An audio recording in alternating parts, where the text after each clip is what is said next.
On the 17th day of this conflict, Palestinians in Gaza are facing increasing hardships and increasing difficulties.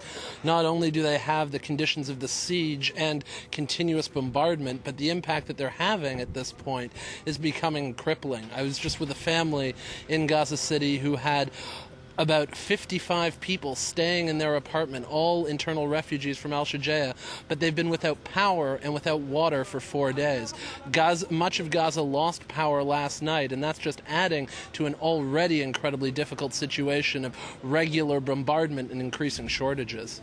Now, what is the latest on the fighting? Does Hamas still have the support of the population behind it?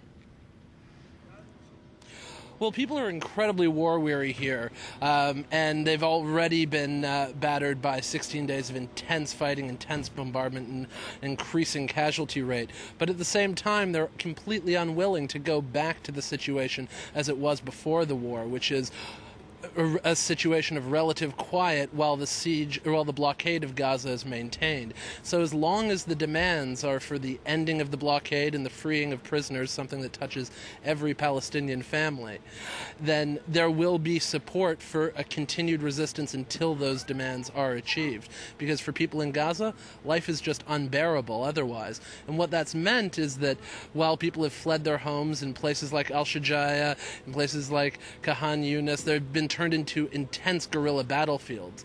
And while people would like to see this end, they will support Palestinians fighting on and slowing an Israeli advance if they feel it will lead to an improvement in their already difficult lives.